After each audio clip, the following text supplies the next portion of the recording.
السلام عليكم، سعداء جدا باللقاء ديالنا معكم اليوم. فإلا ما كناش مجموعين فهناك رابط رقمي اللي خصاتو لينا فوغيفر ليفينغ برودكت باش نشهدوا على النجاحات والتتبع ديالكم. مشكورين على العمل اللي قمتوا به من خلال تتبع وحضور الدورات التكوينيه. جلوبال غالي الا ما حضرناش ليه في سيدني الاستراليه فتنشكركم على كل التتبع ديالكم من خلال كل الفقرات ديالو، وهذا الشيء هو اللي تيخلينا نقدموا لكم الشكر على العمل اللي قمتوا به.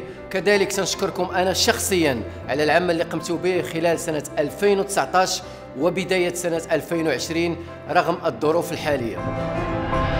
من جهة أخرى تنعرفوا كاملين أنكم تشتغلوا بالإنترنت، وبهذه المناسبة خصصنا لكم مفاجأة رائعة واللي هي اي كاتشينغ تشالنج. وإلا بغيتوا تعرفوا التفاصيل فمنين غادي تشوفوا المصباح أنه اشتعل بالأخضر فما عليكم إلا تنتبهوا، لأن هناك سؤال غادي تطرح في ديك اللحظة، وفي المجموع غادي يكونوا 5 ديال الأسئلة على مدار الحدث عليكم أنكم تجاوبوا عليها في التعاليق في نهاية الحدث. وهناك كذلك جوائز قيمة تنتظركم اللي هي سمارت فون، باقة الديتوكس، ثم باقة متنوعة للصيف هدية من فوريفر. ما غاديش نكون بوحدي في التقديم، فغادي يكون معايا صديق ديالي سعد بن كيران اللي غادي نخليه يقدم برنامج اليوم. السلام عليكم، شكرا سي مصطفى، وشكرا لكم خاص انتم اللي متابعينا من خلال المباشر، شكرا جزيلا. مرحبا بكم معنا في هذا الحدث اللي جا في واحد الحله جديده باش اننا نكونوا قرابين منكم، نكونوا اليد في اليد مع المقاولين ديالنا ومع الموزعين ديالنا. ان شاء الله من خلال هذا الحدث غنحتفلوا ونهنئوا لي تشيرمان بونوس، لي زيغل ماناجر، وما نساوش بالخصوص لي زانيماتور ولي ماناجر ادجوان ولي ماناجر اللي حققوا لا كاليفيكاسيون ديالهم في شهر 2 و3 و4 و5. هنيئا لكم، فتره ما كانتش سهله ولكن تبارك الله عليكم قديتوا تحققوا هذا لو تشالنج وتاهلوا. كنا باغيين نحتفلوا بكم في قصر البديع في مدينه مراكش، ولكن للاسف مع هذا الشيء اللي وقع، ولكن تنوعدكم اننا ان شاء الله نخرجوا سالمين من هذه الفتره هذه وتاخذوا التتويج اللي يليق بكم وبالمقام ديالكم ان شاء الله. غنبغي نعطيكم البرنامج ديال هذا الحدث، نحاول نعطيه في الترتيب. فاول شيء نبداو به هو التتويج ديال لي زانيماتور ماناجر ادجوان، وندوزو موراهم لي ماناجر. غيكونوا عندنا موراهم لي تشيرمان بونوس نيفو 1. مور لي تشيرمان بونوس ان شاء الله غتكون عندنا المداخله ديال واحد ولا لو تيموانياج ديال واحد لو ماناجر اللي تنكونوا له واحد الاحترام كبير بزاف. مور لو ماناجر غتجينا واحد المداخله اللي نبغيكم تتبعوها وتنوطيو فيها كل شيء ديال الخبير الاعمال ديالنا سي احمد السالمي اللي يعطينا كيفاش نواكبوا الفريق ديالنا في وقت الازمات ونكونوا في الجانب ديالهم. هادشي ماشي كل شيء، لان تكون عندنا واحد المداخله قيمه واحده اخرى ديال الخبير التغذيه ديالنا سي نبيل العياشي كذلك. موراها ندوزو ان شاء الله لي تشيرمان بونوس نيفو 2 لي زيغل ماناجر حتى هما هنيئا لهم. وهتجينا موراها المداخله اللي خصكم تبعوها مزيان ديال السيد فيليب ديكوتيني المدير العام ديالنا.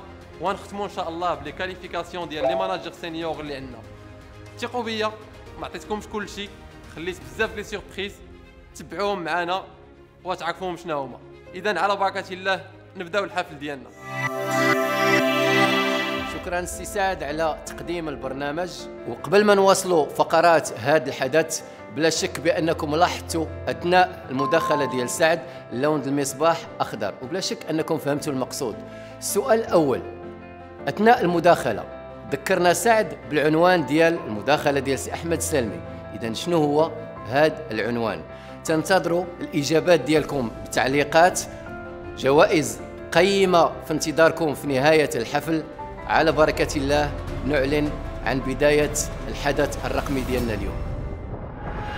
اذا على بركه الله ندوزو دابا سي مصطفى نحتفلوا بلي زانيماتور ديالنا ولي ماناجر ادجوان بالتتويج ديالهم. بطبيعة الحال سعد، هنيئا لكل الساده لي زانيماتور، هنيئا لكل الساده لي ماناجر ادجوان على النجاحات وعلى التفوقات ديالهم.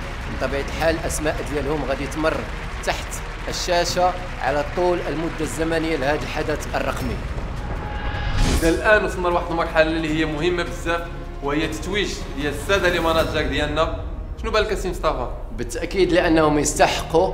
Et pour cela, j'invite M. Antoine Carillo, directeur Forever Maroc, pour la reconnaissance du Sada Manager Judoud. Bonjour à tous, je suis ravi d'être ici pour pouvoir gratifier nos nouveaux managers. Ça a été une période compliquée et ils ont fait preuve d'une force de caractère incroyable. L'adaptabilité est une de nos plus grandes forces. Un grand bravo. اذا بسرعه ندوزو للتتويج ديال الساده المناجر الجدد. حنان سقال من مدينه اكادير. دنيا دلعية من مدينة صويرة. Abdelaziz Belfki de Salé. الفكير محمد من مدينه سوق الارباع الغرب. محمد عسو من مدينة الناظور. Anas Ben Rabha, Casablanca. Nabil Ait Ougadir de Salé. رضا القدوري من مدينه الدار البيضاء. اسماعيل العسري من مدينة سلام. سناء الدهبي من مدينه الدار البيضاء. حمزة الرقبة من مدينة مراكش. Hiri Abdelmajid de Rabat.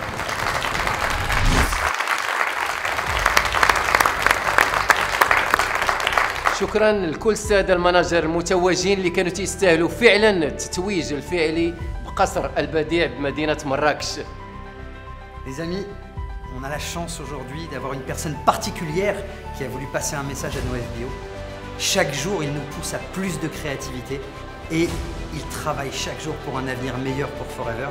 Je voudrais remercier notre vice-président Europe, Peter Booth. Maraban Astirkhi.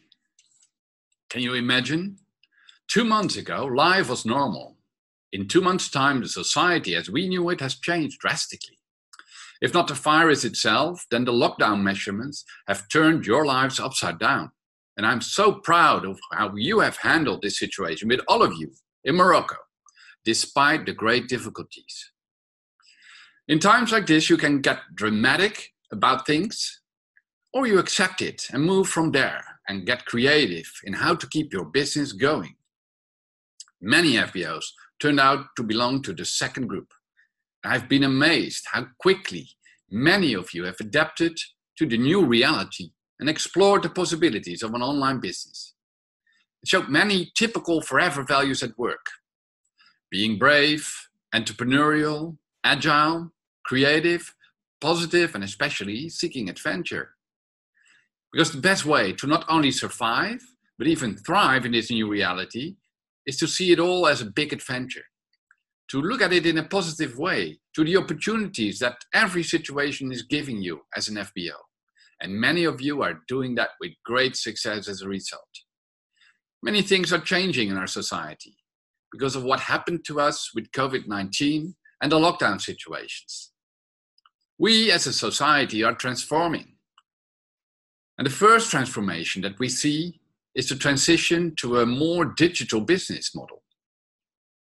We now discover that tools that many were not interested in the past are now hyper popular because people are now more open to online meetings, Zoom calls, etc. And we are all quickly managing the skills. But there are more aspects of our business that have transformed, and I think you and I can benefit from all those transformations in the years to come. What do you think of the health transformation? If one thing the virus has taught a lot of people out there is that they need to invest in their health, since that is the best way to be prepared for a virus like this. This means that the attitude towards products of ours will be much more receptive in the future. There's also a clear economical and labor transformation going on. Right now, the people that are now without work or income due to the crisis have learned that the best way to keep income is to spread risks. Not only people with jobs, but even entrepreneurs will want to spread the risk by creating multiple income streams in the future. Guess what? Our business model fits in seamlessly. We just have to tell about it. Question is now, have you transformed as well as a person? Are you hoping that everything will go back to how it once was? Or are you longing for the new future that is ahead of us? I think you will opt for the adventure. And guess what? If you work your business now, in the new constellation, you will reap the fruits of your hard work now, and by the time that we can travel again in the form of totally other adventures, totally paid by Forever. Atamana lakum kuli tovi. Merci beaucoup, cher Peter. C'est un honneur pour nous d'avoir pu t'entendre aujourd'hui. إذا شنو رأيك أنطوان؟ سعد إلا استمعنا جميع للشهادة ديال الماناجير اللي توج مؤخرا من مدينة الناظور واللي تبت الكفاءة المهنية ديالو رغم الظروف الحالية بفضل تيلي ترافاي. إذا بدون ضياع وقت نستمعوا إلى التيمونياج. معكم أحمد عسو ماناجر غوكوني من مدينة الناظور. الفرحة ديالي كبيرة اليوم ولي الشرف كبير انني غادي نتقاسم معكم التجربه ديالي، وانا جد سعيد ايضا انني كنمثل جهه الريف والشرق، وزادت الفرحه ديالي بالمداخله ديالي اللي كتزامن مع الذكرى 42 لميلاد فوغيفر عبر العالم. غادي نتكلم لكم اليوم على التجربه ديالي بكل شغف بكل حيويه من خلال جوج نقاط رئيسيه: فتره ما قبل فوغيفر وفتره النجاح مع فوغيفر. كانت عندي احلام واهداف وطموحات بحال جميع الشباب انني غادي ننجح المشروع اللي كنت كنشرف عليه، الا وهي شركه ديال الخياطه، ولكن شاءت الاقدار ومع الاسف الشديد انني ما نكملش في هذا المشوار لاسباب متعدده. وهنا لقيت راسي انسان عاجز حتى على الاعانه ديال العائله والاسره ديالي، وكذلك دخلت في واحد الدوامه ديال الاكتئاب والعزله على المجتمع. ولكن دائما كان عندي واحد الايمان بالنجاح ديالي قوي، وهنا جات لي فرصه العمر انني تعرفت بالمحتضنه ديالي اللي خديت القرار الصائب، وكان احسن قرار خديته بالحياه ديالي بعد الشروحات ديالها والتتبعات ديالها وكذلك المواكبه ديالها، واللي خلاتني كذلك نتعمق بكل ثقه وعزيمه في البحث عن منتوجات فوغيفر وكذلك عن مزايا الخطه التسويقيه. وهنا كنت اول زبون راسي باستهلاك باقه ديتوكس اللي كان عندي واحد المشكل كبير وزياده الوزن، اللي كان الميزان ديالي كيتراوح 103 كيلو، والان والحمد لله 78 كيلو. وهنا دائما بالعزيمه والاصرار والمثابره بادرت بحضور دورات تكوينيه بانتظام باش تكمل لي الصوره المشروع المقاوله وتسويق العلاقات مع فوغيفر. وبالاصرار والعزيمه كذلك كونت علاقات وصداقات جديده، وبها كونت واحد المجموعه قويه اللي اعتمدت فيها على الاسس الاولى لفوغيفر، هي الاحترام، الاخلاق، المبادئ، القيم والمتعه في العمل. وكذلك نوعت من طرق العمل ديالي بالتواصل عن بعد بتنظيم دورات تكوينيه للمقاولين والوفود الجدد عبر زوم وويبينير حول المنتوجات وفرصه العمل. وكذلك كونت مجموعه عبر الواتساب اللي صراحه عطات الاكله ديالها باحتضانات جديده بحال اللقاء المباشر. وبهذا العمل الجاد استطعت والحمد لله اتفوقت في احتضانات ومبيعات شخصيه وكذا عن طريق المجموعه، وبالمساعده ديالي المجموعه من افراد مدينه ناظور وباقي المدن المغربيه وخارج ارض الوطن، ما دامت فوغيفر هي فرصه دوليه. وهنا بدات كتظهر عندي بوادر النجاح، وشاركت كذلك في رفقه المجموعه ديالي في جميع تظاهرات فوغيفر بحال فوغيفر بانش وروتشو.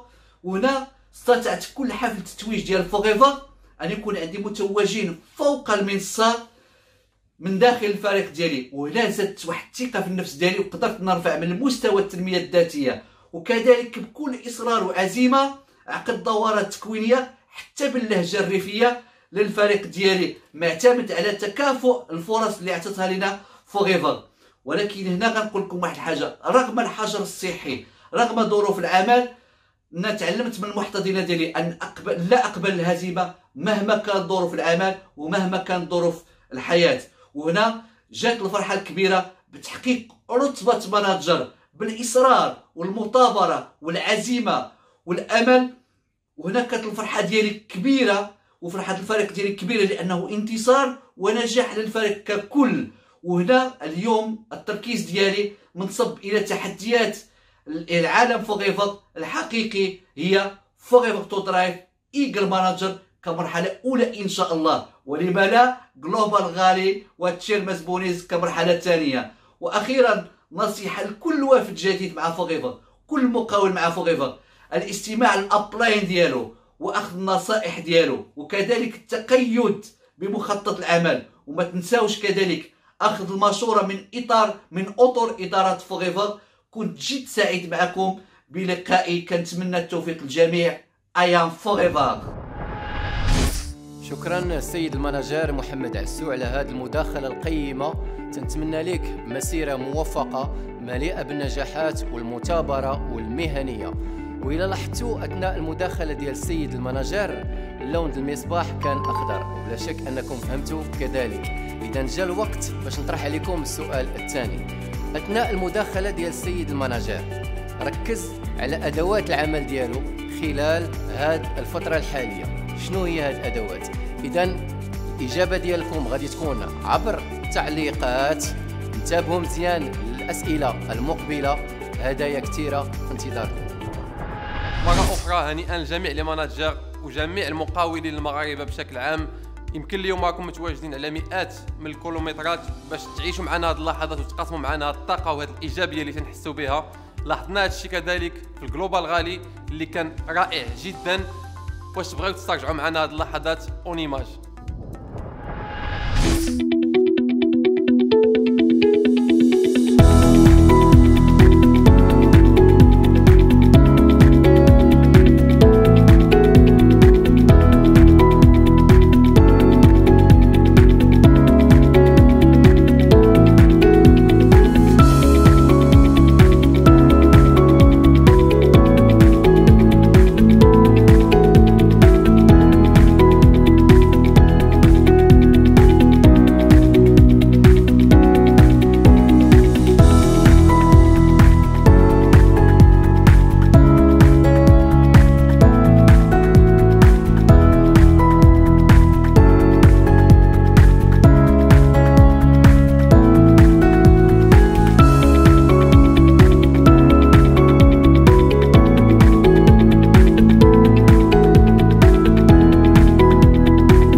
جلوبال غالي هو فرصة كذلك لكل المتأهلين المغاربة لتشيرمانز بونيس باش يكتشفوا المبالغ ديال لي شيك ديالهم واللي جات عن طريق واحد الجهد طول السنة واللي ضمن لهم الاستقرار والثبات في الفريق ديالهم. وصراحة كل المقاولين والمقاولات المغاربة فخورين بالعمل هذا، وصراحة الفرحة ديالهم ما تتوصفش. فنعم بالفعل انا متفق معك السي مصطفى، ونتمنوا ان كل عام المغاربه يكونوا اكثر واكثر في لو تشيرمان بونوس.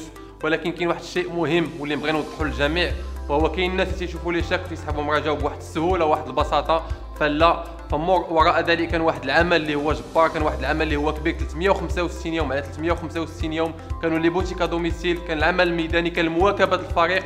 فشكرا لكم وتبارك الله عليكم على هذا الانجاز.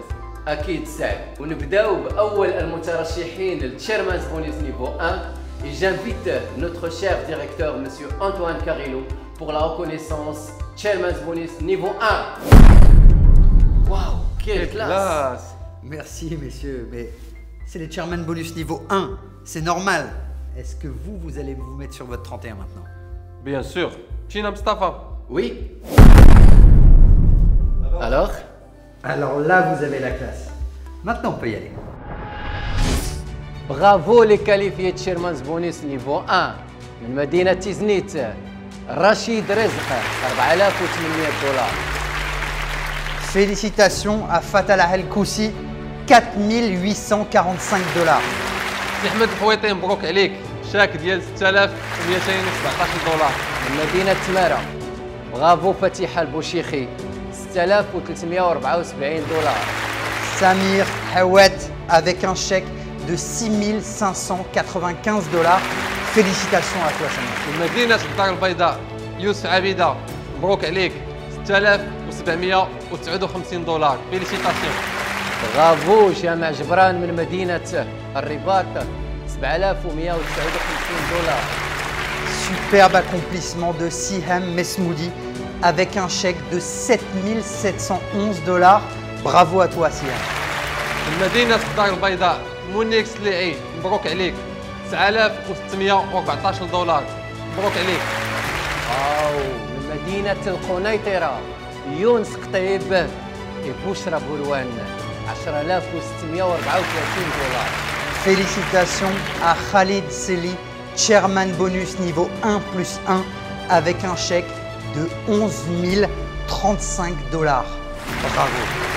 كذلك من مدينة طنجة شيرمان بونوس نيفو 1 بلس 1 سي رضوان الرحماني الشاك ديال 13333 $. هنيئا لك صح. برافو عز الدين فشتال من مدينة طنجة 16244 $. برافو. Et le plus gros chèque de Chairman bonus niveau 1 au Maroc, Hassan et Nejma Daden avec un chèque de 41 813 $, Chairman bonus niveau 1 plus 2. برافو فيليسيتاسيون.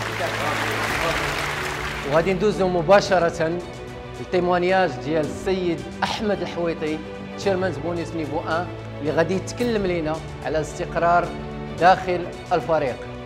اونيماج.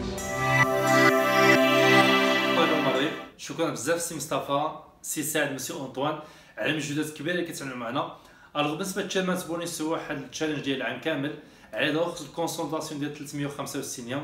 بالنسبه لي كنحاول ما امكن نركز على لي فور كورس. الوغ اوتوماتيكمون يوميا كنخدم على لي فونت ديالي، يوميا كنخدم على لي باريناج ديالي. اهم حاجه كنحاول ما امكن نعاون المجموعه ديالي بزاف، كنكبر لهم لا فيزيون ديالهم، كنخدم معاهم مزيان على لي بوتيك ا دوميسيل، لي فورماسيون ا ديستونس. واهم حاجه كنحاول ما امكن نعاون اكبر عدد ممكن من الناس باش يجيبوا لي كاليفيكاسيون ديالهم، سواء لي زانيماتور لي مانجر جوا لي مانجر، او كنخدم مع لي مانجر طبعا باش يجيبوا الايجل مانجر. واهم حاجه اني كنحاول نعمل دوبليكاسيون للشيء اللي كنعمل انا ديما في المجموعه ديالي. بالطريقه هذه كل ما كانت المجموعه ديالك كتعمل لك الشيء اللي كتعمل انت وبالضبط، كل ما كنت انت ناجح كتبقى تنجح اكثر المجموعه ديالك. الحمد لله ملي طلعت طبعا الحمد لله مانجر من ديك الساعه اي عام الحمد لله كنقدر نجيب الايجل مانجر. الايجل مانجر واحد التشالنج اللي هو السالوس باش كتجيب به التو درايف اللي قدرت نجيب الحمد لله نيفو او نيفو دو الحمد لله. والتو درايف طبعا كتخول لك باش تجيب تشيرمانز بونيس. يعني الحمد لله العام هذا العام الثاني على التوالي اللي كنقدر نجيب تشيرمانز بونيس الحمد لله. الوغ اللي غنأكد ماشي ضروري تكون انت حاليا مانجر على تخدم على تشيرمانز بونيس. تشيرمانز بونيس واحد التشالنج كيبدا ملي كديماري فور ايفر. يلاه بديتي خدم بقواعد اللي هي اساسيه، خدم على لي باريناج مقادين، لي فونت مقادين، نظم الخدمه ديالك، نظم الوقت ديالك، نظم السويفي ديال ليكيب المجموعه ديالك ولا لي كليون ولا ديال لي بروسبي ديالك. اوتوماتيكمون عتجيب الانيماتور، عتجيب المانجر جوا، تجيب مع الوقت تجمع لي كراد، وملي عطلع مانجر تكون ان فري ليدر اللي غتبقى تخدم على كاع لي تشالنج اللي كبار ان شاء الله. الوغ تشيرمانز بونيس هو ماراثون كنحاولوا ما امكن نقسموا لينيرجي ديالنا ديال العام كامل. وبالطريقه الحمد لله ملي كنجيبوا تشيرمانز بونيس ملي كنكونوا ناجحين في فور ايفر كنقدروا الحمد لله نحققوا بزاف الاحلام ديالنا اللي قدرت الحمد لله نقدر نوصل لهم. لا حاجه اللي هي اساسيه دار الطوموبيل ولا اي حاجه الاحلام ديالي اللي كانت في واحد الوقت، ولا الحمد لله تشيرمانز بونيس كيعطيك السفريات اللي هما واعرين وبزاف، وعقبالكم ان شاء الله تعيشوا هاد لي فواياج ان شاء الله. الوغ شكرا بزاف فور ايفر المغرب لي ستاف كاملين، شكرا بزاف طبعا شكرا كبير بزاف للمجموعه ديالي على وفريمون صراحه على الخدمه اللي كنعملوا بزاف مع بعضياتنا. كنسميكم نتوما ديما عائله ديالي الثانيه. شكرا بزاف لكاع لي اف بي او ديال فور ايفر المغرب. شكرا بزاف لي زابلاين ديالي كاملين تبارك الله واحد واحد. الوغ تبارك الله عليكم، نشوفكم ديما في القمه وان شاء الله نشوفكم ناجحين. تبارك الله عليكم. شكرا السيد المانجر احمد الحويطي. شكرا كذلك لكل المتأهلين اللي كان من المنتظر ان يكون التتويج ديالهم فوق منصه قصر البديع بمراكش. Oui, en effet, Mustapha, la Success Night cette année a malheureusement été annulée et on sait tous pourquoi. On espère pouvoir la reporter à l'année prochaine, Inch'Allah. Inch'Allah, j'espère bien. Mais j'ai une surprise pour vous et pour tous nos FBO. Une surprise, c'est une belle surprise. Une magnifique surprise. Comme vous le savez, 2 personnes très spéciales devaient être présentes lors de cette Success Night et elles ont absolument tenu à vous envoyer un message. On vous laisse regarder. Bonjour. Bonjour. Hey, hello everybody, our friends and family in France, and I hear also done an amazing job to keep up with these difficult circumstances we've been living in, especially we hear in countries like Morocco, and it's been difficult to get around and the offices maybe have been closed for a long time. We've been trying our very best. I promise you, those guys working over there, working hard to make sure you still get product and that we keep this opportunity flowing forward. So you got to hang in there. You got to be patient. You got to see long term, and you gotta just continue to work through the challenges and find solutions. And we really appreciate that's exactly what we've seen. I know you've talked to Philippe a lot and have heard so many great things about the leadership in France and all the surrounding countries. You guys have been amazing, and we just appreciate you a lot. And we know we got to keep going forward, right on. And we know we can, right? Yep. I mean, you know, when challenges confront us, it really shows who we are. It shows the real self. It's easy to be a great leader and strong when times are easy, right? But when it gets tough, you really find out who those incredible leaders are. And there's quite a few of you. We know you. We know who you are, and you've done an amazing job, and we thank you. You know, Aidan, what kind of advantages can we take in this kind of scenario? It's not just all disadvantage. There are some advantages, aren't there? Absolutely, and sometimes it's hard to talk about those advantages because we know that you guys have had a tough time. There's been a lot of product restrictions in Morocco, and you know, we're sorry for that, but we feel that's the best way for us to ensure that all of you get access to some of the product. Good news is that the supply chains are getting better, and we're seeing a lot of improvement of that, you know, and we're grateful for all of the people, all the way from Alaviv America, all the way to Forever Direct throughout the markets in North Africa and in France. But getting back to what Greg's question was, is what advantages exist under this unique situation? One of the first things that we've recognized is this opportunity to work from home in a secure and steady business that offers us, every one of us, the opportunity to build our own economy. Now, the first principle of success, and we see this through all successful FBOs, they use the product. That's the most important thing, because as you use it, you learn to love it. You know you love. And that principle really builds into the next step, which is as I love the product and use the product, I start to share the product. I start to recommend it naturally to people around me. And that's the first step in you building your business, because now you're developing customers. And under this new exciting way to do business, we're able to contact more people. Some of you are going to have to learn some new skills, some new online communication skills, a little more about social media, a little more about how I step my business apart from everyone else's. But that's an exciting time. Learning is never a problem. So we use the product, we share the product. That leads to the third thing, which is we sponsor people. And what that is introducing people to these 5 things. We say to people we know and people that are interested, hey, do you want to develop your own economy? Do you want to be able to control the amount of money you earn and the amount of people you interact with and access to a great product? The answer is yes. Then use the product, share the product, and you start to sponsor people, and guess what? We're in business. The fourth thing is 4 CCs. Now that's the key that unlocks the marketing plan. That allows you to access some of the amazing generous bonuses that exist within our marketing plan. We don't have time to talk about the 4 CCs today, but we invite you to speak to your upline, downline, cross lines and ask them a little bit more about how you can become 4 CC qualified. And that leads us to the last one. I'll just do a quick update. Use, share, sponsor, 4 CCs, qualify for the incentives. Learn what the incentives are, because the incentives are being created by people that are smarter than you and me to enable you to maximize the marketing plan. Those incentives are built for you to be successful. Greg has a favorite, and he's going to tell you a little bit about one of them. Yeah, you know, the Eagle Manager Program is incredible, in my opinion, in helping us understand the basics of the business and build that foundation that we're looking for. I don't think any of us want to spend a bunch of time building something and it kind of spikes up, we get excited, and then it falls off the cliff. We want to build something that will last, that will continue to grow and build. And that's exactly what the Eagle Manager requirements teach us. And it helps us to do those 5 things over and over and over again. And we call those habits. When you develop the right habits, which is what all the top leaders of Forever have done, they don't grow their business overnight. It doesn't happen within a year or 2. It takes them time and patience to build these habits, develop them, and then do them over and over and over again. And when they do that, they begin to see tremendous success. And that can happen to each and every one of you. Absolutely. If you just keep these habits. Now, we promised 5, but as always, a little bonus. And the bonus habit is consistency. Is that if you do these 5 things consistently, the marketing plan work for you forever will become a great vehicle for you to achieve. That's a good lesson to all of us, that when there's good times and bad times, continue to do what you know is right, continue to follow the good habits, and success will follow. And I know we have a lot of people who have been successful here recently, and they've worked hard and they've been committed and they have moved up in the marketing plan. And today is their day. They're going to get recognized maybe as supervisor, assistant manager, manager, or something above. Maybe an Eagle manager. We just finished Eagle Manager program. Congratulations to all you new Eagle managers. To the GLT members, to the chairman bonus qualifiers at the end of the year who made it.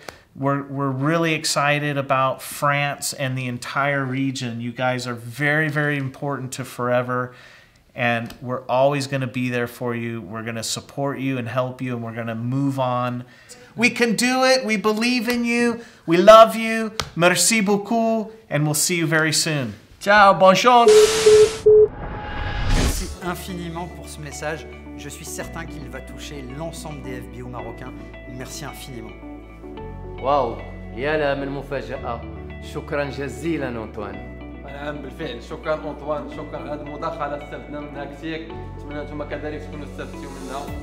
إذا الآن وصلنا لواحد المرحلة اللي هي مهمة اللي تكلمت عليها في البرنامج، وهي المداخلة اللي قدمها لنا السي أحمد السالمي، الخبير ديال الأعمال ديالنا، ولا يعاوننا ويعطينا كيفاش نعاونوا الفريق ديالنا ونكونوا في الجانب ديالو اوقات الازمات، باش انه يتخطى هاد لابيريود هادي ويحاول يكون دائما في القمه ان شاء الله. اذا نحاولوا نبروفيتيو او ماكسيموم من هذه المداخله ان شاء الله. اذا ما تنساوش سجلوا كل المعلومات القيمه اللي غادي يقدمها لنا سي احمد السالمي. غادي نخليوكم اون ايماج. ميرسي سي سعد، ميرسي سي مصطفى. السلام عليكم، معكم احمد السالمي. انا اليوم جد سعيد باللقاء ديالي معكم مره اخرى، ونتمنى انني كنلقاكم بواحد الصحه جيده نتوما والناس العزاز عليكم. اليوم عندنا واحد الموضوع مهم جدا بغينا نطرقوا ليه، وحقيقه هذا الموضوع هو جواب على واحد السؤال: كيفاش كيمكن القائد يخدم مع ليكيب ديالو ومع الفريق ديالو في اطار الازمه بحال الازمه الحاليه اللي كنعيشوها. الموضوع ديال اليوم هو القياده في اوقات الازمات. كيفاش يمكننا نمشيو قدما بالمؤسسه ديالنا وبالبزنس ديالنا وحنا في هذه الازمه هذه. هذا الموضوع هذا غنطرقوا له في 3 ديال النقط او 3 ديال المحاور. النقطه الاولى غنحاولوا نقدموا اولا حقيقه هو تذكير بالتعريف ديال القياده، شنو هي القياده وشنو هما الدراسات اللي كتدخل في اطار هذا الموضوع ديال القياده هذا اللي كيدرس اليوم في الجامعات الكبار. كيف تعرفوا دائما المرجعيه ديالي دائما كتكون اكاديميه قبل ما تكون موضوع مرجعيه عمليه. ثم ثانيا الموضوع ديالنا غنحاولوا نفهموا فيه شنو هما الافكار اللي كيفكر فيهم اي واحد عضو في فريق ولا في مؤسسه في الاوضاع الحاليه وفي هذه الرهانات اللي هي صعيبه جدا على كاع المؤسسات. ثم اخيرا غادي نحاولوا نطرقوا لبعض النقاط اللي كيخص القائد يرد لهم البال ويخدم عليهم باش يوصل الفريق ديالو لبر الامان في اطار هذه الازمه هذه. اذا على بركه الله النقطه الاولى اللي غنطرقوا لها اليوم هي كيفاش يمكن نعرفوا القياده. القياده في عدد كبير من الكتب اللي عدد كثير من الكتب في الدراسات هو كيفاش كيوصل القائد الفريق ديالو يدير المهمه ديالو ويلهمو ويحفظو. دونك هو الهام الاعضاء ديال الفريق باش يتوصلوا لواحد الهدف ديالهم او لا يقوموا بالمهمه على احسن وجه ممكن. ثم كذلك اللي بغيت نشير لها هنايا وان كاين عدد كبير من الدراسات، ولكن بغيت نرد البال لواحد الدراسه مهمه قامت بها جامعه ميشيغان الامريكيه. هذه الدراسه هذه لخصت او وصلت لواحد الخلاصه اللي كتقول لنا ان القائد اليوم كيمكن له يركز على المهمه ويركز على اعضاء الفريق بدون ما تمشي لنا المردوديه. دونك يمكن لنا نديرهم. واليوم في هذه الازمه هذه كيخص القائد يركز اكثر على الاعضاء ديال الفريق ديالو اكثر من اي وقت من قبل. دونك هذه فكره مهمه جدا في التعريف ديال القياده اليوم، وانا كيف كنقول لكم دائما كنحاول نخليكم تمشيو تبحثوا على المعلومه اكثر من اي حاجه اخرى. النقطه الثانيه اللي غنطرقوا لها هي فهم الامور اللي كيركزوا فيها اعضاء ديال الفريق اليوم وكيردوا لها البال. هناك 3 ديال النقط، وحقيقه كاين بزاف ديال الحوايج كيفكر فيهم اعضاء الفريق اليوم في اطار هذه الازمه هذه، ولكن في كثير من الدراسات كيخرجوا هاد 3 ديال النقط هادو هما اللي كيركزوا عليهم اعضاء القياده او الليدرشيب نتاع المؤسسات. اولا اعضاء الفريق اليوم كيحاولوا يفهموا واش واقع، دونك باغيين يعرفوا كيس كيسباس، لان هذا الشيء هذا جا بواحد السرعه كبيره، الناس مازال ما بغاتش تستوعب يعني القوه ديال الازمه. دونك هنا الانسان باغي يفهم. النقطه الثانيه اللي كيحاول يفكر اللي كدوز في الاذهان ديال اعضاء الفريق هو يعني واحد الدعم المعنوي والدعم العاطفي. فالناس ما بغاوش يكونوا بوحدهم في هذه الازمه هذه، واعضاء الفريق خاصه ما كيبغيوش يكونوا بوحدهم. ثالثا الشعور بالانتماء. داكور، هادو 3 ديال الحوايج كيفكروا فيهم، بغيت اي قائد يفكر في هاد 3 هادو، راه هما التساؤلات اللي كيتساءل بها اي عضو في اعضاء الفريق اليوم. النقطة الثالثة والأخيرة هي كيفاش يمكن للقائد اليوم في إطار هذه الأزمة هذه يحاول يوصل الفريق ديالو لبر الأمان. شنو هما الأشياء اللي خصو يقوم بها؟ 4 ديال النقاط. أولاً الإبلاغ، كيخصنا نعطيو لانفورماسيون، نقولوا للناس شنو واقع. حقيقة راه كاين أزمة، وماشي خصنا نعترفوا بأن كاين أزمة صعيبة جدا، ولكن بواحد النبرة إيجابية، ما تكونش نبرة سلبية في توصيل هذه المعلومة هذه. حقيقة الأزمات كيوقعوا، والمقاول راه بصفته مقاول راه عنده روح تحدي، اللي طاحينه كيف كنقولوا عادي جدا. داكور، هذا هو المقاول ديال بصح، نوصلوا المعلومة بنبرة إيجابية وتكون فيها واحد النوع ديال التحفيز لأعضاء الفريق. النقطة الثانية اللي نبغي هو البقاء على الاتصال. خص الإنسان القائد يبقى ديما متواصل مع الأعضاء الفريق ديالو، يكون قريب لهم باش يعبروا على الشعور ديالهم، يعبروا على داك الشيء اللي كيفكروا فيه، ويكون واحد العمل جماعي بين اعضاء الفريق. ثم ثالثا كيخص تكون عندنا واحد الخطه، خص يكون التوجيه من القائد، خطه وضع استراتيجيه باش نخرجوا من هذا المأزق هذا. وهنا كنطلب من الناس اللي هما مقاولين، واي مقاول في اي مجال ماشي غير في التسويق الشبكي، اليوم هذا مطلوب من الناس اللي كيكونوا في الادارات وكيديروا البزنسز ديالهم. كيخصنا تكون عندنا واحد الاستراتيجيه اللي عندها اولويات باش نقدروا نوصلوا الفريق ديالنا لبر الامان. قرا وفوريفر ليفين برودكت اليوم راه وضع عدد كثير من المعلومات، راه الاشاره نتاع المقاولين باش يتعلموا، باش يبحثوا ويعرفوا كيفاش يعاونوا الفريق ديالهم يوضع خطه ناجحه في هذا الاطار هذا. ثم اخيرا ما نساوش كيخصنا نوحدوا الفريق ديالنا، كيخصنا نخدموا على اننا ايكيب وحده. هذا شيء مهم جدا، وكايكيب نكونوا مستعدين نتحملوا الصعاب ديال هذه الازمه هذه. ونختم ابتداء بالمقوله ديال الرسول صلى الله عليه وسلم اللي قال كاد المعلم ان يكون رسولا. انا اليوم كنقول لكم كاد المقاول ان يكون مقاوما. فكروا في هذه الجمله هذه، والسلام عليكم ورحمه الله تعالى. المفاجاه اللي علنا عليها في الاول مستمره، اي كاتشينغ تشالنج. ولا لاحظتوا اثناء المداخله ديال احمد السلمي كان المصباح اخضر. شحال هو عدد الاسس اللي ذكر لنا احمد السلمي بالنسبه لقياده الفريق؟ تنتظروا الجواب ديالكم من خلال التعليقات ديالكم. بقاو منتبهين معنا الى اخر الحدث، جوائز قيمه في انتظاركم. شكرا سي احمد السلمي على هذه النصائح القيمه اللي عطيتينا. فكما هو الحال فوريفر الحمد لله دائما تتستعن بالكفاءات ديال احسن الخبراء اللي موجودين في الميدان، اللي تيعطيونا النصائح باش نكونوا اكثر فعاليه ونحققوا النجاحات اللي رسمناها.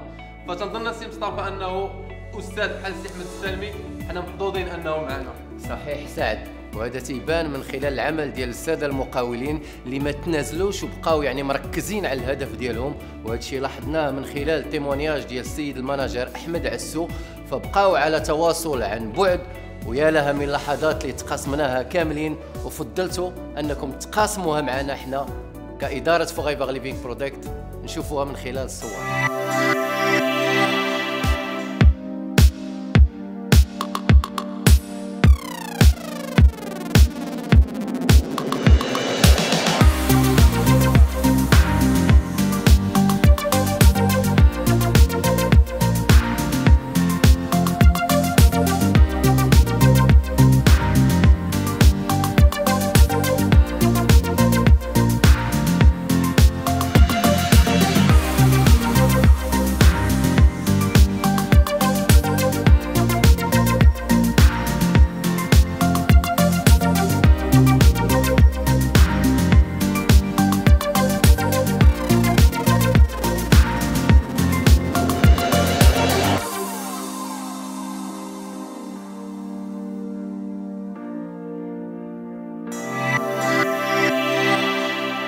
هنيئا لكل المقاولين ديالنا اللي وصلوا النجاح ديالهم رغم الظروف الحاليه.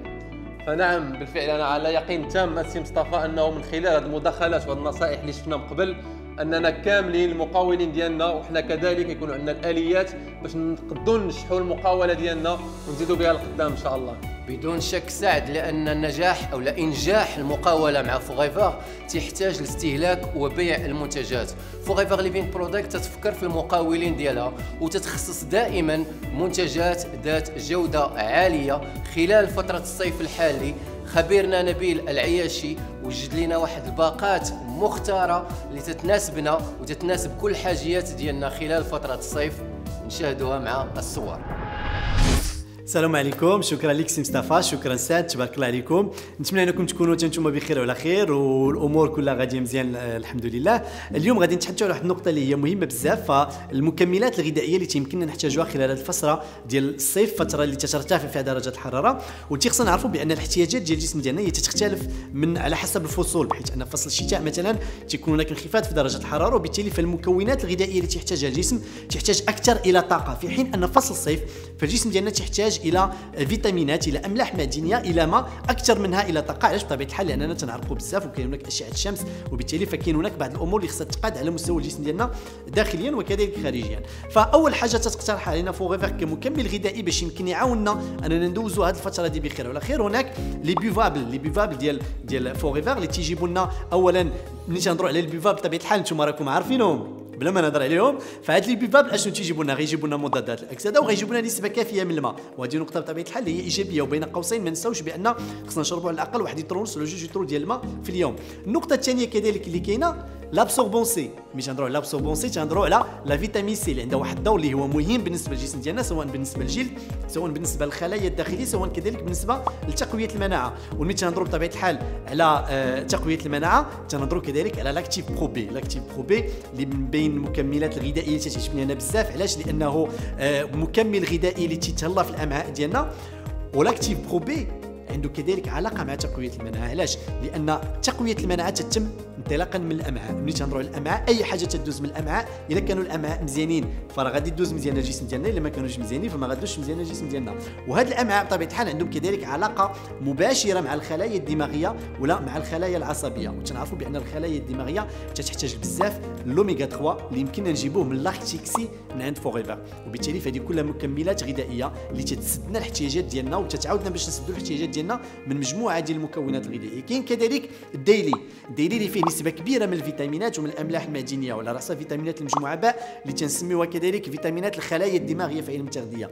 كاين فيها كذلك النحاس، كاين الحديد، وكاين الزنك، وهذه كلها مكونات غذائيه اللي الجسم ديالنا تحتاجها وبشكل يومي. كاين كذلك جينغو بلس. ملي تنهضروا على جينغو بلس تنهضروا على لي فلافونويد اللي هي مهمه كذلك بالنسبه للجسم ديالنا. وما نساوش كذلك لانفيزيون. علاش لانفيزيون؟ لان كاين بعض الناس في الفتره ديال الصيف ما تيقدروش يشربوا الماء بالمذاق ديالو العادي، وبالتالي فملي غادي نزيدوا له هذاك المذاق اللي تيكون شويه المذاق ديال الفاكهه، مذاق اللي شويه فرويتي، فهذا تيساعدهم باش يشربوا الكميه الكافيه ديال الماء اللي تيكون عندهم في اليوم. وهذه بطبيعه الحال كلها امور اللي ضروري اننا نحترموها. وتنأكد على واحد المساله ان هذه المكملات الغذائيه كامله فما يمكنلاش تعطي النتيجه ديالها الا بواحد النظام غذائي طبيعي سليم ومتوازن اللي تيخصنا نحترموه واللي تيخصنا نتبعوه بشكل يومي. والله يوفق الجميع. والان غادي نخليكم مع سميره اللي غادي تهضر لنا على لي برودوي فوغيفر اللي تعجبوها هي واللي تبريفيرهم هي. تبارك الله عليكم، الله يوفق. شكرا لك سي نبيل. السلام عليكم، مرحبا بكم اليوم في هذه الفيديو اللي درتها باش نتكلم لكم على المواد ديال فوغيفر او المنتوجات ديال فوغيفر اللي تنحماق عليهم خصوصا في هذه السهودات هذه وبدايه فصل الصيف. الله يدخلوا علينا نباركم سعود ان شاء الله ونكونوا في احسن الاحوال. نتمنى انكم بخير وعلى خير وغادي تتبعوا معايا هذه المجموعه المنتوجات كما قلت لكم اللي عزيزه عليا واللي تنستعملها وعندي فيها دي كود كور اللي تنحماق عليهم. غادي نبدا بالاولى ديالها مع هاد السوداء. طبعا مع بدايه الصيف ضروري من الوقايه ديال البشره ديالنا. وهنا جيت نتكلم لكم على ليكرون سولير. ما بقيناش نتكلموا على ضروره اننا نديروا ليكرون سولير لانه ولا ماشي من الضروريات، من الاساسيات ديال العنايه بالبشره. ديال فوغيفر اللي مزيان فيه هو انه فيه الالوي فيرا يهدئ تصلح لجميع انواع البشره وفيه 30 اس بي اف لبدايه الصيف فهذا كافي. المنتوج الثاني اللي غادي نتكلم لكم لكم عليه واللي تيعجبني حتى هو بزاف هو لو فيرست. انا تعرفوني بلديه وتقليديه وعزيز عليا هذوك الوصفات التقليديه، فهاد لو فيرست تيجي باش يجاوب لنا على هاد المتطلبات ديالنا. فعطنا نمشيو نبقاو نقلبوا على العشوب. هو فيه اكثر من 11 عشبه زائد الالوي فيرا، فهو تيصلح للوجه منعش بزاف، تيصلح للشعر اكستراوردينير. الوغ لو كود كور ديالي لو نيميرو 1 اللي تنحماق عليهم الضروريات والاساسيات اللي خاصهم يكونوا عندي في الدار هو لو جيلي ديال الالوي فيرا. هو مركز ديال الالوي فيرا اللي تيصلح لكل شيء. بور موا سي ان باس بارتو، تيصلح للالتهابات ديال الشمس، تيصلح للقرص ديال الحشرات، تيصلح العنايه ديال البشره، الشقوق في البشره.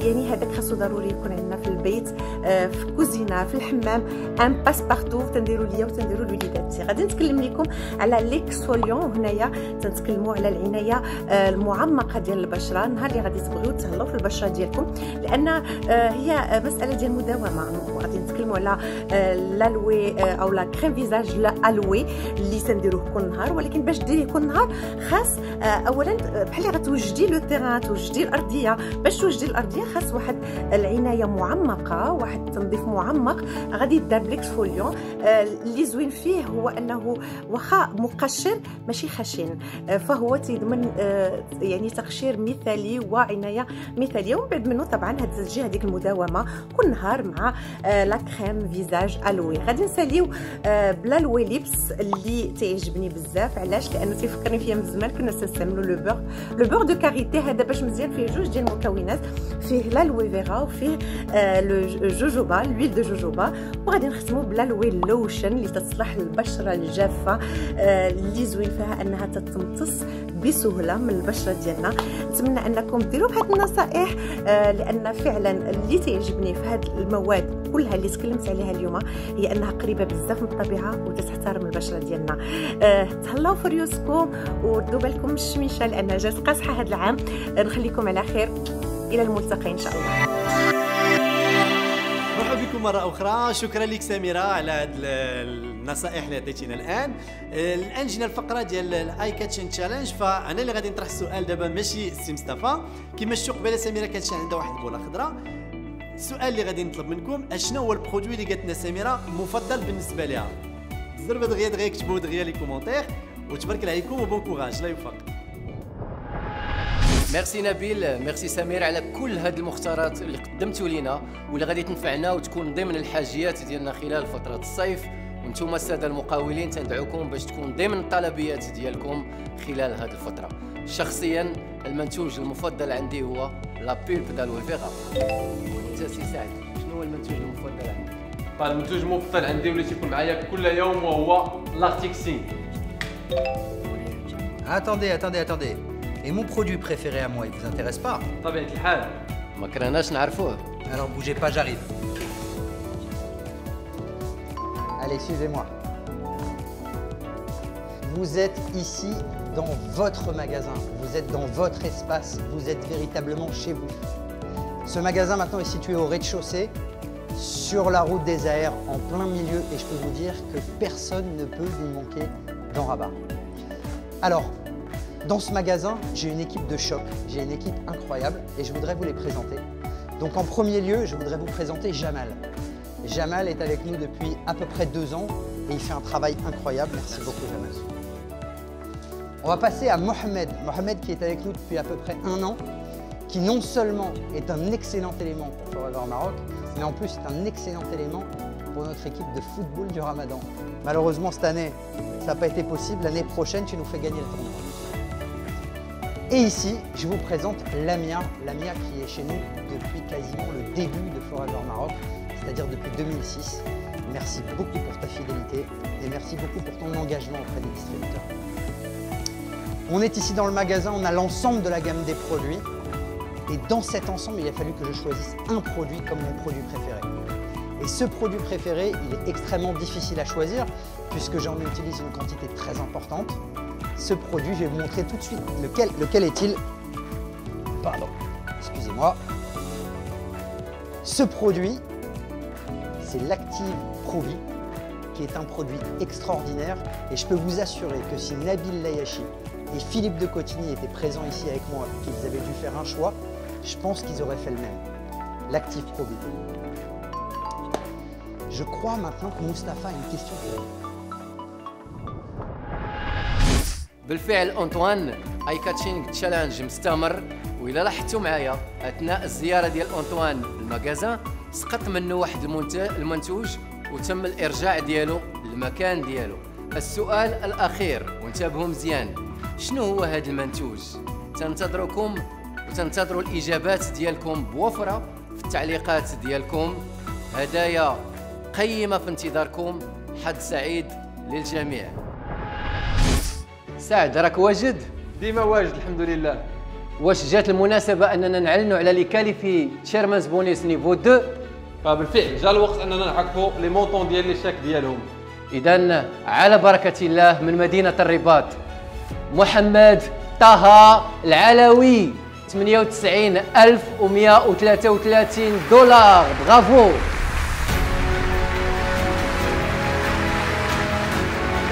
هنيئا لك، مبروك عليك. والثاني واحد معانا وهو شيرمان بونوس نيفو 2 بلس 1 سي يوسف الهاني 109,654. فيليسيتاسيون، برافو. سعد واش ما تظنش اننا نسينا شي واحد؟ فتنظن اننا نسينا اكبر شاك في المغرب مازال ما قلناش. اذا جابيل مسيو أنطوان كاريلو باش يعلن لنا على هذا المبلغ. Pour annoncer le plus gros chèque de Forever Maroc, j'ai remis ma tenue de scène. Monsieur Yassine Benani avec un chèque de 118 448 $. Extraordinaire. Encore une fois, bravo Yassine.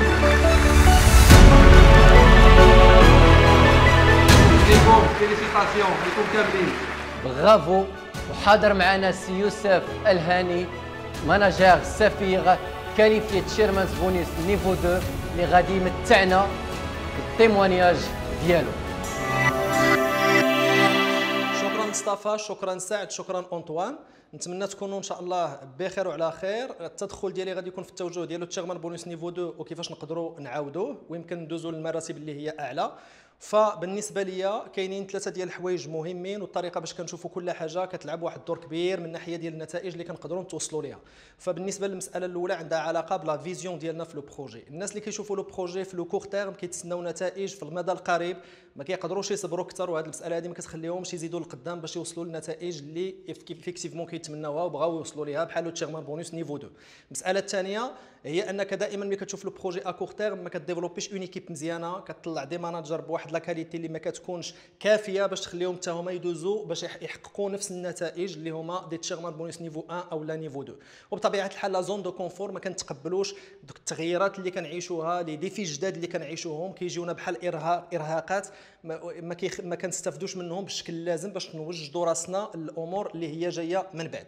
الحاجه الثانيه هي لا ميسيون. فلا ميسيون نقدروا نشوفوها في التوجه ديال باغي النجاح الراسي فقط، كما نقدروا نشوفوها في التوجه ديال الشركه اللي هي مساعده الناس صحيا وماديا.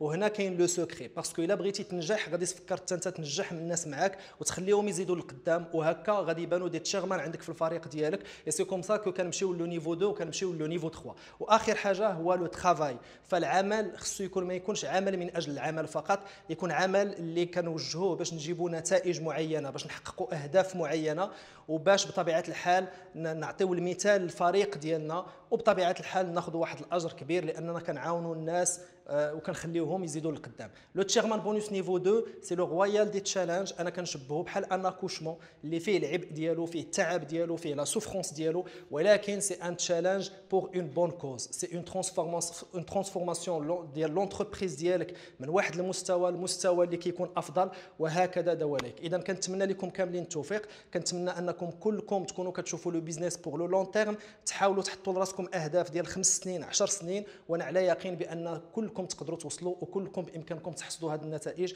وتمشيوا لنتائج افضل بطبيعه الحال. معكم يوسف الهاني ماناجر صفير، والى الملتقى في لقاء اخر ان شاء الله. نجاحات وتأهيلات رائعة تنعرفوها اليوم للمقاولين ديالنا رغم ظروف الحجر الصحي التي نعيشها اليوم، ولكن هنا بغيت نشير كذلك بالعمل الجبار اللي تيقوم به اطر ومستخدمي شركه فوغيفر ليفينغ بروتكت المغرب بالتتبع والتاطير ديالهم لكل المقاولين المغاربه وهما في البيوت ديالهم باش يضمنوا الاستمراريه والنجاح ديال المهنه ديال المقاولين ديالنا. نعم بالفعل انا متفق معك سي مصطفى. فاحنا الشعار ديالنا كان ويبقى دائما هو اف بي او فيرست. المقاولين ديالنا هما الاولويه ديالنا. هادشي كان تحت رؤيه ديال مسيو فيليب ديكوتيني المدير العام ديالنا اللي تا هو تيتقاسم معنا هذه المنظومه هذه. وإلا لاحظتوا معايا كان متواجد معنا أنطوان ومشى باش انه يقدم لنا واحد الحوار عبر الانترنت مع مسيو فيليب ديكوتيني. خليكم معنا.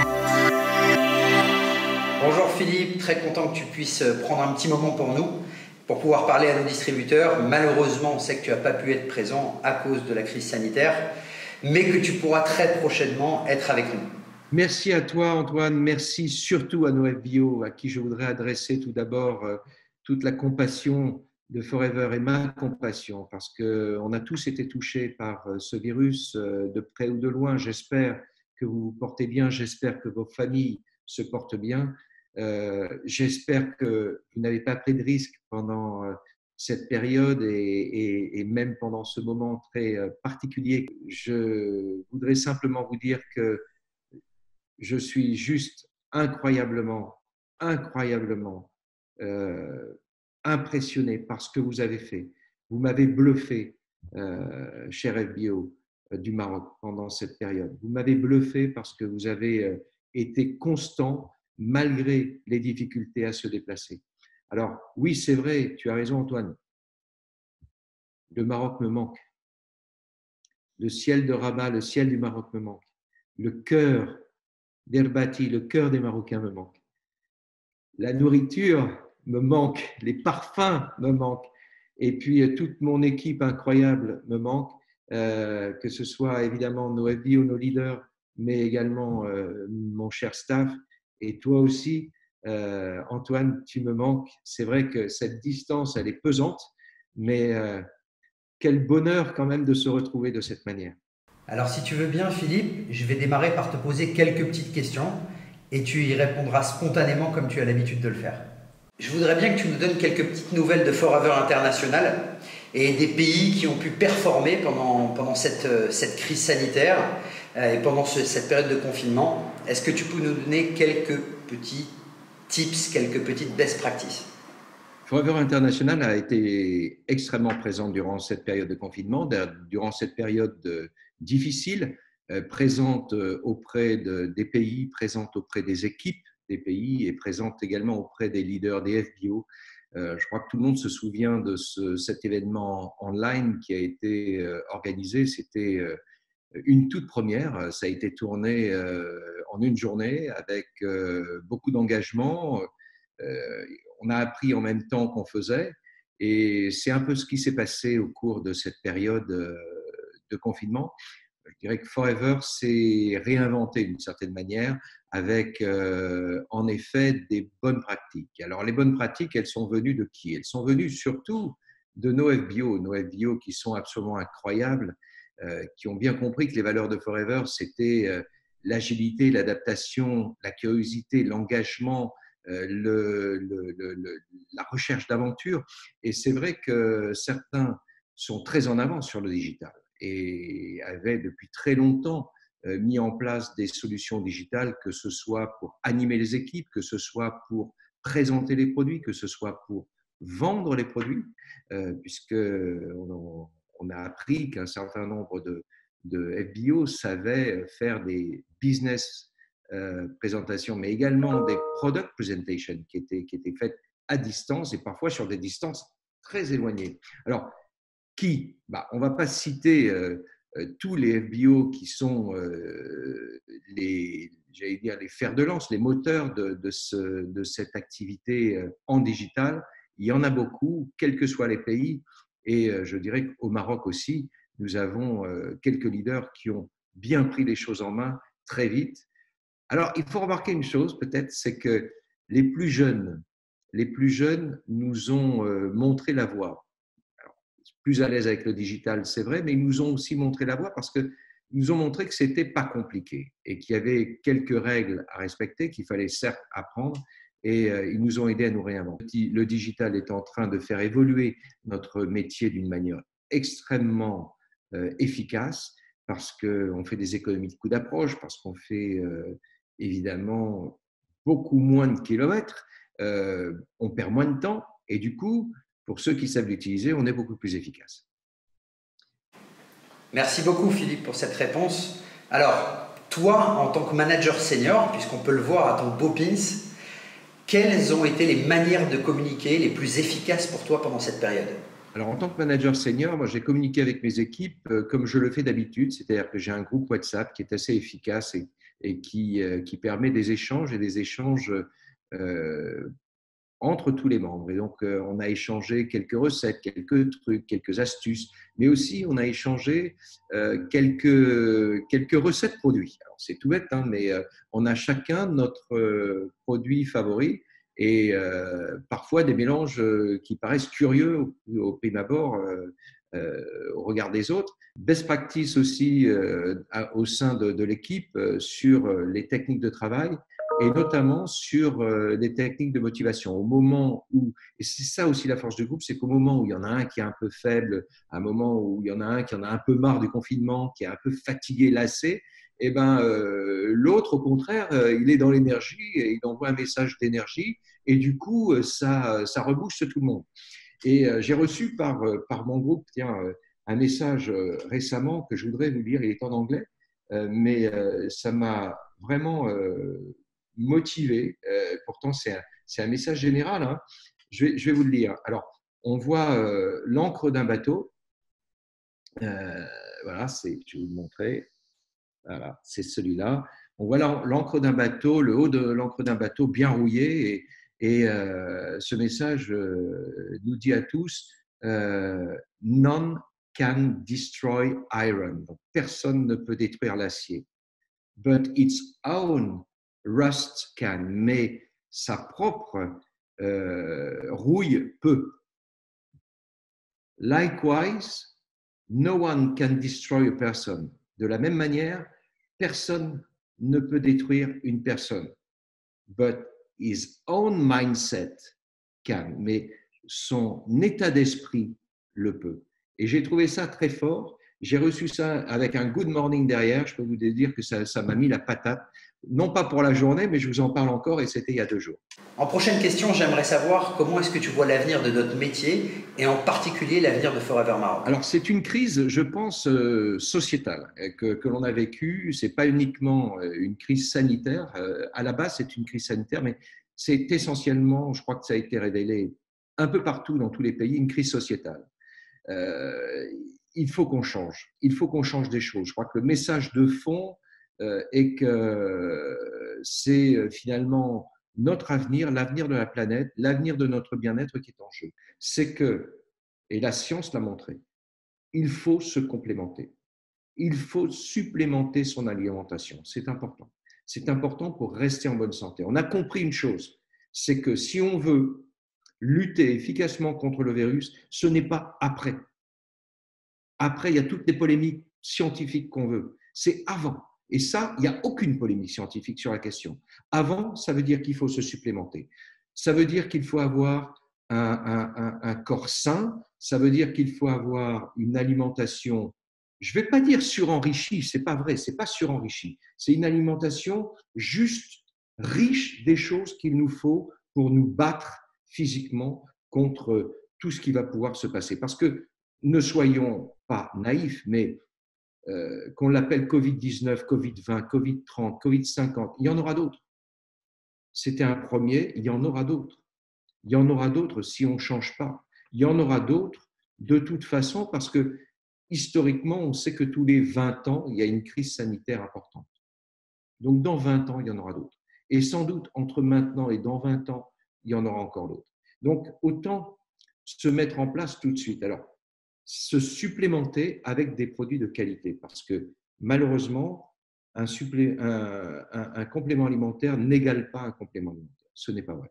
Et un aloe vera n'égale pas un aloe vera. Je suis désolé. Nous avons chez Forever depuis plus de 40 ans cette volonté de travailler à la qualité du produit, à l'intégrité du produit. Alors c'est vrai que on fait ça à l'ancienne. On ne met pas d'engrais, on ne met pas de produits chimiques, on ne met pas de pesticides. On nettoie la terre avec les moutons, avec les chèvres, qui, elles, ne mangent pas l'aloe vera parce que c'est trop amer. Mais voilà comment on travaille.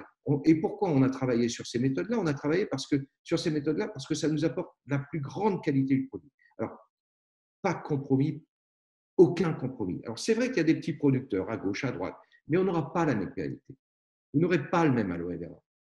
C'est vrai qu'il y a d'autres fabricants qui vont mettre en bouteille. Ils ne fabriquent pas leur aloe vera. Nous fabriquons notre aloe vera. Donc, moi, ce que j'ai appris déjà, c'est ça, c'est que se supplémenter, c'est essentiel, pas seulement pour moi et ma famille, pour la planète entière. Et ce n'est pas moi qui le dis, c'est la science. Deuxième chose que j'ai appris, c'est que, on est moins sûr d'avoir un emploi demain, moins sûr d'avoir les mêmes rentrées d'argent à la fin du mois, le mois prochain ou l'année prochaine. Donc, il faut avoir un plan B, s'il vous plaît. Ayez un plan B. Je crois que c'est aujourd'hui, dans toutes les consciences, ma liberté, celle de ma famille, les revenus de la famille passent par un plan B. Et ce plan B, qui mieux que Forever peut le proposer avec générosité et avec simplicité. Parce que même si je n'ai jamais fait de commerce de ma vie, au contraire, je suis le bienvenu et je vais performer si je travaille. Même si je n'ai pas une formation universitaire, je peux performer si je travaille. Même si je ne parle que mon dialecte, je peux performer si je travaille. Quel que soit mon âge, je peux performer si je travaille.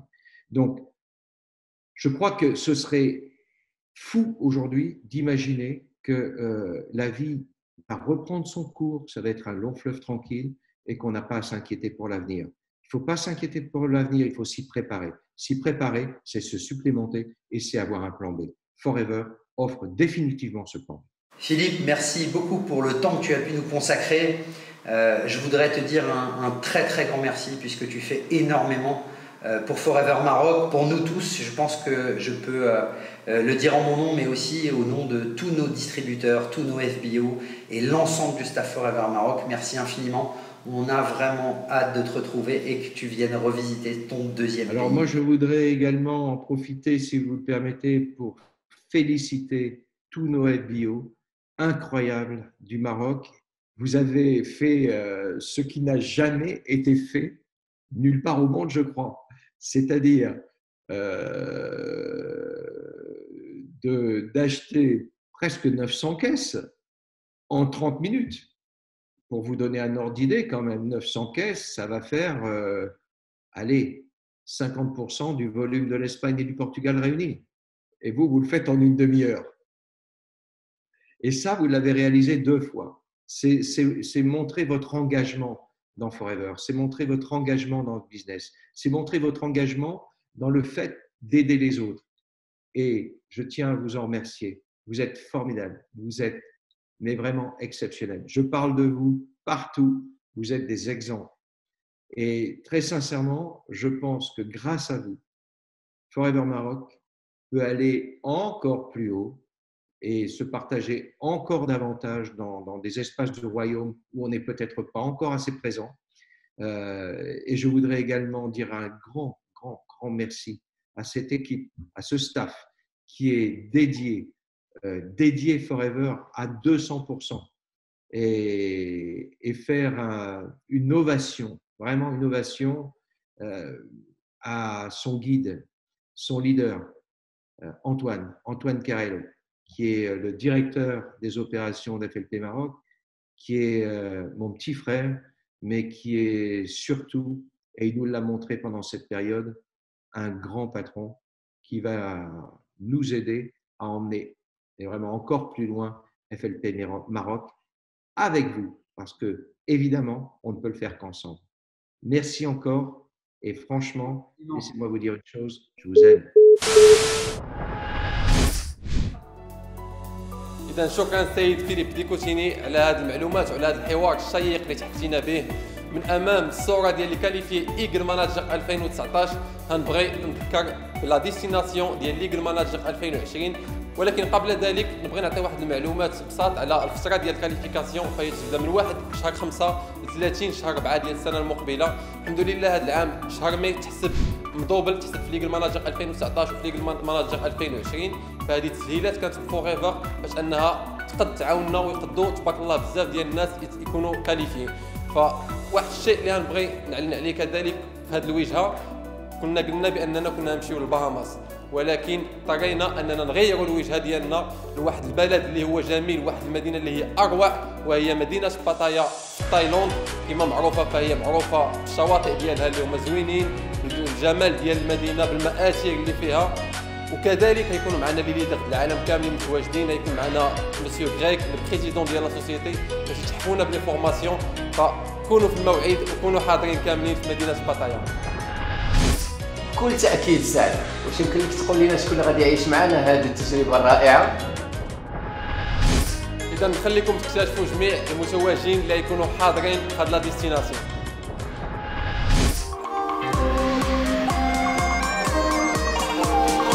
يوسف أبيدا، جامع جبران، سواد أجلاز، رشيد رزق، هيثم سولي، جمال بنيشون، أحمد فتحي، زكريا بوعدلي، محمد الرامي، محمد بولاجول، رشيد بن قاسم، أمينة بويمغان،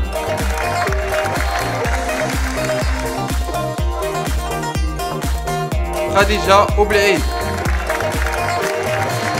يونس المساوية، حنين زيتوني، حمزة خودلي. Bravo à nos champions.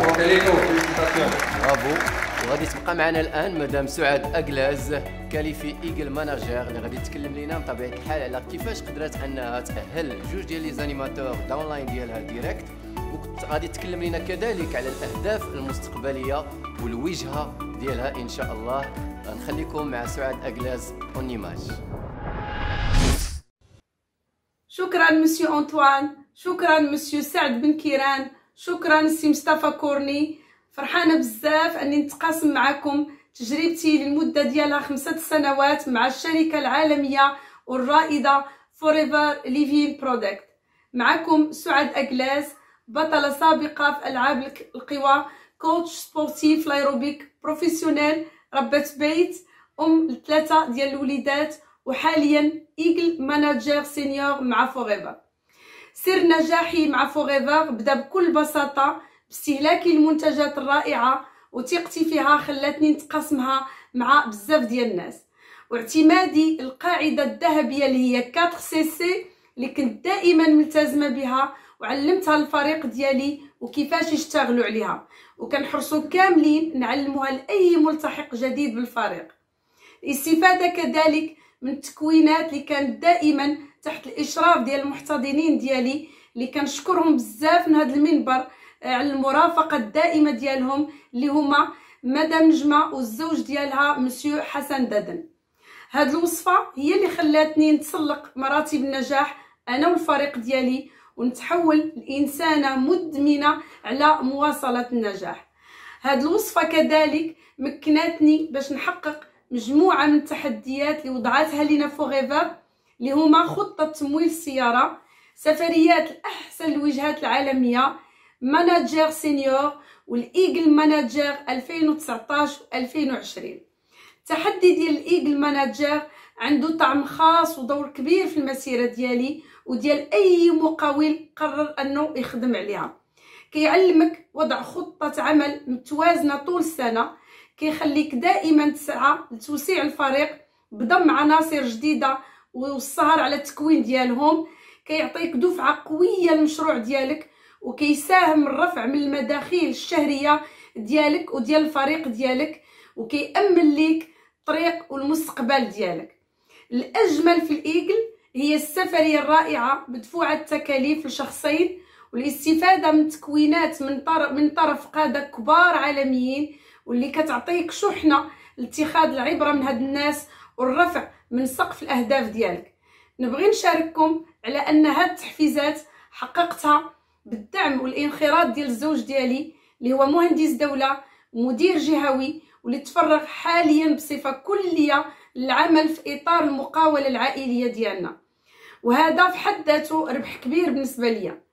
اذا اهدافنا المستقبليه انا والزوج ديالي هي مواصله العمل مع الفريق، مساعده اللي ماناجر اللي معنا على تحقيق تحدي الايجل، تدعيم الفريق ديالنا بدي ماناجر جداد، العمل ديالنا على تحقيق الايجل ماناجر كل سنه، الهدف اللي غادي يخلي كل اهدافنا تتحقق بيان سور ان شاء الله، ومنها التحديات الكبيره اللي وضعتها فوغيفر تشيرمان بونيس. شكر خاص للمحتضنين ديالنا اللي هما سي حسن دادن ومدام نجمه، شكر خاص للفريق ديالنا، شكر خاص لستاف فوغيفر اللي ديما حاضر والمواكبنا، وخصوصا في هاد الظرفيه اللي كيعرفها العالم. الحمد لله فوغيفر ماروك ساندتنا وعطاتنا شحنه كبيره لمواصله الاهداف ديالنا ومواصله النجاح. فوريفر دوما والى الابد. شكرا لك سعاد، شكرا على هذا التيموانياج. والان غنمروا للتتويج ديال لي زيغل ماناجر سينيور، خليكم معنا. منير سليعي، عزدين فشتال، احمد الحويطي، سمير الحوات، رضوان رحماني،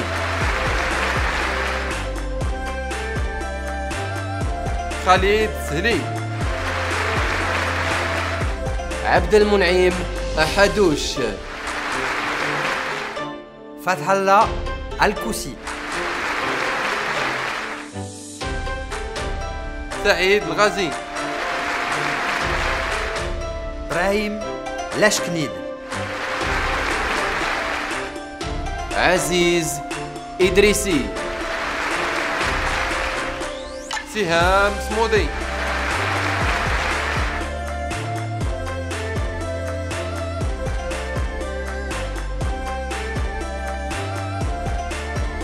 حسن ونجمة محمد طه العلوي، ياسين بناني،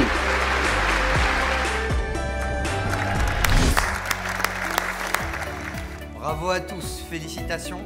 Ce sera Pattaya pour vous au mois de décembre. Et Mustapha, nous irons nous qualifier avec toi. بطبيعة الحال الوجهة غادي تكون رائعة جدا، نخليكم مع هذه الصورة.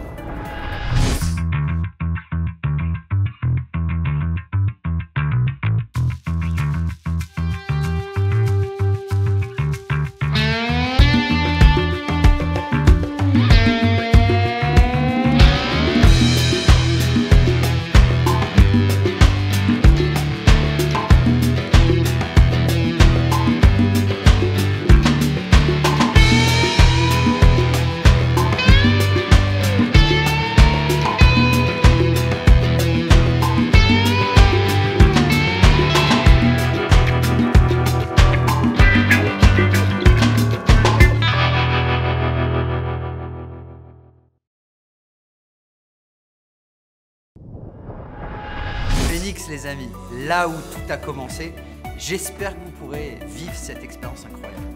فنعم بالفعل فدابا ما بقى عليكم الا تكاليفيو ايجل ماناجر 2021 ان شاء الله. راه بدات المرحله من 1 شهر 5 ل 30 شهر 4 ان شاء الله باش تعيشوا هذه الاكسبيريونس عن كثب. تظن ان هذا وقت التحدي. ياك ما تبغي تطرح لنا شي سؤال سي مصطفى؟ لا سعد، فقط جا الوقت فين نعلن على النهايه ديال المسابقه ديالنا اي كاتشينغ تشالنج. صراحه كنتم رائعين في الاجابات والتعليقات ديالكم، تنشكركم بزاف. وبغيت نذكر بهنا بان المحظوظين من المقاولين ديالنا غادي يلقاو الاسماء ديالهم في الصفحه الرسميه ديالنا في الفيسبوك. وللتذكير هناك جوائز قيمه وضعت لكم: هاتف ذكي، باقه ديتوكس، ومنتجات مختاره لفصل الصيف. حظ سعيد للجميع. والان غادي ندوزو لاخر تتويج في هذا المباشر. من قبل شفنا تتويج ديال الساده المناجر، والان غادي نشوفوا الرتبه المواليه ماناجير سينيور. من طبيعه الحال تيطلب هذه الرتبه ديفلوبمون ديال جوج ديال لي ماناجير ديريكت داون لاين اللي غادي يعطينا واحد الديناميه في الفريق. نعم بالفعل. Alors effectivement, manager senior mérite une reconnaissance particulière. Et Mustapha, qui sont nos nouveaux managers seniors? أنطوان، عندنا هذه المرة مؤهلات رائعات كلهن نساء من طبيعة الحال. ونبداو بأول مؤهلة من مدينة الناظور، حسنة الشرقاوي.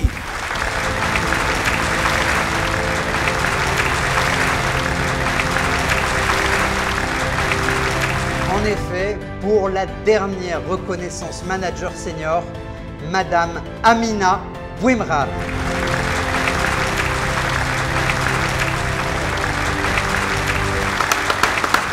Félicitations, bravo. معنا مدام أمينة في المقر ديال فوغيفاغ، نمشيو ونشوفوها.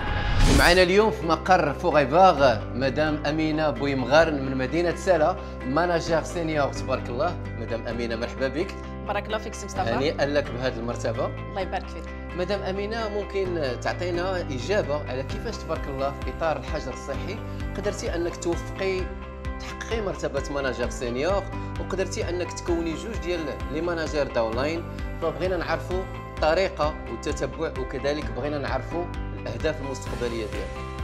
إن شاء الله سي مصطفى، وشكرا لك بزاف. دونك أزول في اللون، السلام عليكم. اللي بغيت نقول هو انني سعيده بزاف انني كنتواجد في هذا اللايف هذا، وانني غنتقاسم معكم التجربه ديالي والفرحه ديالي الكبيره. دونك بالنسبه للخدمه يعني اللي درناها باش انهم كانوا جوج ديال لي ماناجر، رغم الحجر الصحي الحمد لله تمكنا اننا نحققوا شي حوايج اللي هي زوينه وكبيره بزاف، اللي ماشي كتفرحني ولكن كتفرح ليكيب ديالي، لان الفرحه ديال ليكيب ديالي هي الفرحه ديالي. دونك هنايا الحمد لله درنا ان انغاجمون واتفقنا وعطينا الوعد باننا ان شاء الله غادي نديروا شي حاجه في هذا الحجر الصحي، شي حاجه اللي تكون يعني شي حاجه اللي هي كبيره. دونك بالنسبه للخدمه الحمد لله نفعنا الديجيتال بزاف، خدمنا بالديجيتال، خدمنا بلي زوم. دونك كنت مع الفريق ديالي يوميا، كنديروا دي لايف يوميا، يعني كاين زوم، كاين الواتساب، كاين تبارك الله يعني كاين الفيسبوك.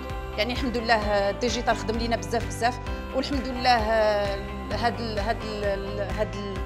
الفرحه اللي وصلنا ليها ماشي ديالنا بوحدنا، ولكن ديال كاع الناس اللي كيشوفوا فينا. دونك هنا اللي بغيت نقول لكم هو انه ماشي الحجر الصحي، ماشي غير الحجر الصحي تقدروا تحققوا لي زوبجيكتيف ديالكم، لان ملي كنحطوا ان اوبجيكتيف وباغيين نحققوه كونوا اكيدين انكم غادي تحققوه وغادي توصلوا ليه. تحداو راسكم، تحداو لونطوغاج ديالكم، وغادي تحققوا اي حاجه بغيتوها في الحياه. دونك بالنسبه لهنايا كنشكر الفريق ديالي، لان ما شاء الله عليه كان تبارك الله قد الكلمه ديالو. الحمد لله حققنا هاد الحويجات هادو. واللي بغيت نقول هو انه ماشي غنوقفوا غير هنا، ولكن باقي جايين حويجات وحدين اخرين. الحمد لله باقي جاي الايجل، جاي تو درايف، جاي تشيرمان بونوس. الحلم الكبير ديالي ان شاء الله تشيرمان بونوس، وكل تشالنج نكون ان شاء الله كاينه فيه، ويكون تكون ليكيب ديالي كلها كاينه فيه. وهنا باش ما نفوتش الفضل الكبير كيرجع لو ستاف ديال فوغيفاغ اللي حتى هما تبارك الله عليهم راه يعني يوميا معنا، لا في الخدمه ديالهم ولا في النصائح ديالهم ولا في كل شيء. يعني ما كاينش يعني شي دي زوبستاكل اللي خلاونا اننا نوقفوا، لا بالعكس عاد هما كيشجعونا. وعاد كاين الشكر الكبير عاود الجروب ديالنا ديال لي ماناجر ديالنا اللي هو متلاحم الحمد لله، وكنخدموا اون جروب. دونك كاع لي فورماسيون كنخدموهم اون جروب، كاع النصائح كنخدموهم اون جروب. دونك هنا اللي بغيت نوصل لكم هو ان الخدمه اون جروب كتعطي دي ريزولتا اللي هي كبيره بزاف. دونك نكونوا هكا غنوصلوا لشي حوايج اللي هي كبيره. وما يفوتنيش انني نشكر واحد الشخص اللي عليه الفضل بعد الله سبحانه وتعالى، اللي هو السي عبد العظيم في كل شيء. هو الرأس المدبر كما كنقولوا. والحمد لله ملي كتلقى واحد الناس، هذه نصيحه بغيت نعطيها لي كوبل، لان ملي كتلقى واحد الشخص اللي كيدعمك وكيشجعك باش انك تحقق شي حوايج في حياتك، والا الفرحه ديالك راه كتحسب من الفرحه ديالو، وهكا كتجي لا دوبليكاسيون. دونك لا دوبليكاسيون كنديروها حتى مع ليكيب ديالنا. حنا فرحنا، خاص ديك الفرحه اللي فرحناها وحسينا بها خاص ليكيب ديالنا حتى هما يفرحوا ويحسوا بديك الفرحه، وهما كيزيدوا يفرحوا ناس وحدين اخرين. دونك لا دوبليكاسيون في الفرحه، لا دوبليكاسيون في الخدمه، نبغيو الخير للناس من قلبنا، نعطيو بسخاء اي حاجه عندنا نجحاتنا وصلاتنا نحاولوا اننا نعطيوها ليكيب ديالنا ونعطيوها للناس كاملين. ومن هنايا ان شاء الله كنقول لكم بان راه ماشي ماناجر سينيور، مي جايين ان شاء الله شي حويجات اللي هما زوينين وكبار. ومن هذا المنبر هذا بغيت نقول شكرا لريكس موغان لاننا عطانا هذه الفرصه اننا بدلنا فيها حياتنا وحققت لنا بزاف ديال الحوايج. وشكرا للمسيو انطوان، شكرا للمسيو فيليب دي كونتيني، شكرا للسي سعد بن كيران، شكرا للسي مصطفى، شكرا لكاع لو ستاف ديال فوغيفر واحد بواحد بواحد بواحد، لان تبارك الله عليهم الفضل بعد الله سبحانه وتعالى كيرجع لهم، والله يسمح لنا منهم. وكنتمنى التوفيق لكل واحد، وخدموا على لي زوبجيكتيف، كونوا اكيدين ملي كتحطوا اوبجيكتيف قدام عينيكم غادي تحققوه ان شاء الله، وغادي تكونوا احسن من اللي فات. شكرا لك مدام امينه على التيموانياج الرائع جدا. En effet, Amina, félicitations à toi encore une fois. On sait que cette qualification, c'est non seulement ton travail, mais c'est le travail de toute une équipe. Tu l'as fait dans une période particulière. Bravo à toi, bravo à ton équipe. سعد أنطوان، وصلنا لنهاية الحدث الرقمي ديالنا. ما سخيناش بكم، أنا شخصيا ما عرفتش الوقت كيفاش داز بسرعة، ما عرفتش انت بالنسبة لك سعد وأنطوان باش تحسوا، ولكن ثقوا بيا بأنكم كنتوا رائعين جدا على طول هذا الحدث الرقمي. شكرا لأنكم تبعتونا، شكرا على العمل ديالكم خلال فترة الحجر الصحي. تنتمنى للجميع التوفيق والتألق والتميز في العمل المقاولة ديالكم. إلى الملتقى القريب إن شاء الله، بالتوفيق للجميع. شكرا، merci à tous.